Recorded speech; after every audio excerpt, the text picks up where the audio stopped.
ദൈവനാമം മഹത്വപ്പെടുമാറാകട്ടെ. സമാധാന സന്ദേശത്തിലൂടെ എന്നെ ശ്രദ്ധിക്കുന്ന എല്ലാ പ്രിയപ്പെട്ടവർക്കും വീണ്ടും വരുന്നവനായ ക്രിസ്തുവേശുവിന്റെ നാമത്തിൽ എന്നെ സ്നേഹമല്ല.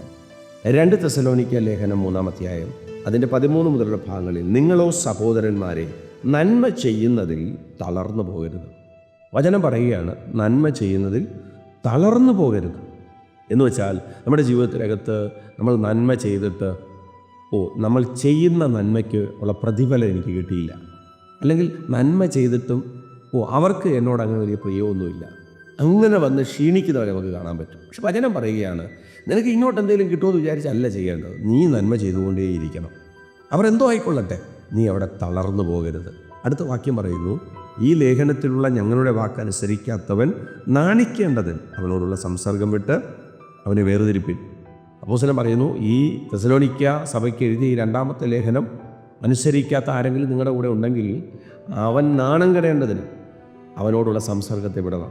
അവനോടുള്ള സംസർഗത്തെ വിട്ട് അവനെ വേർതിരിച്ച് നിർത്തണം.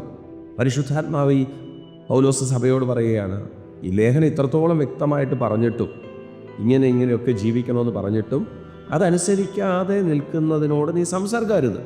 പക്ഷേ എന്നിട്ട് വീണ്ടും അടുത്ത ഭാഗത്ത് പറയുന്നത് ഇങ്ങനെയാണ്, എങ്കിലും ശത്രു എന്ന് വിചാരിക്കാതെ സഹോദരൻ എന്ന് വെച്ച് അവന് ബുദ്ധി ഉപദേശിക്കത്രേ വേണ്ടത്.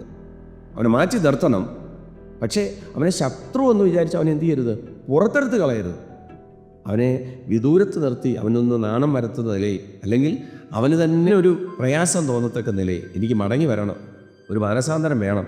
ഈ തെസ്സലോനിക്ക സഭ ലേഖനം എനിക്ക് തന്നിരിക്കുന്നത് എൻ്റെ മാനസാന്തരത്തിനാണ് എന്ന് തോന്നത്തക്ക നിലയിൽ എന്ന് വെച്ചാൽ അവനെ മാറ്റി നിർത്തണം, എന്നാൽ മാറ്റി നിർത്തുകയും അരുത്. സഹോദരനാകൊണ്ട് അവനെ ബുദ്ധി ഉപദേശിക്കണം.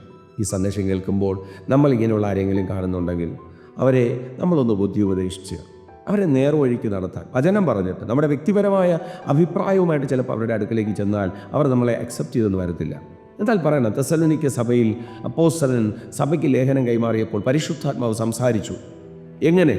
നിങ്ങളുടെ ജീവിതത്തിനകത്ത് ഈ ലേഖനത്തിനകത്ത് പറഞ്ഞ രീതിയിൽ കൂടെ തന്നെ സഞ്ചരിക്കണം. ഇവിടെ എൻ്റെ തുടക്കം പറയുന്നത്, നന്മ ചെയ്യുന്നതിൽ നിങ്ങൾ തളർന്നു പോകരുത്. ഈ ഉപദേശവും പ്രിയരെ ഒരു നന്മയാണ്. നശിച്ചു പോകുന്ന, ഇല്ലാതായി പോകുന്ന, തളർന്നു പോകുന്ന ഒന്നിനെ കൈക്ക് പിടിച്ച് നീ ഒന്ന് നേരെയാകണം, നീ ഒന്ന് നന്നാകണം എന്ന് പറയുന്ന ഉപദേശം പോലും നന്മയാണ്. അവരെ സഹായിക്കാൻ പറ്റുന്നതൊക്കെ സഹായിക്കുക. ഇങ്ങനെ ഈ വചനത്തിനകത്ത് കർത്താവ് പറയുന്നതിനെ മുറുകെ പിടിച്ച് ആത്മാവിൽ സഞ്ചരിച്ച് ഒത്തിരി പേരെ പണിതെടുക്കുവാനും ഒത്തിരി പേർക്ക് നമ്മൾ മാതൃകയാകുവാനും ദൈവം കൃപ ചെയ്യട്ടെ. വിശ്വസിക്കുക, പ്രാർത്ഥിക്കുക. ദൈവം വിശ്വസ്തൻ. God bless U.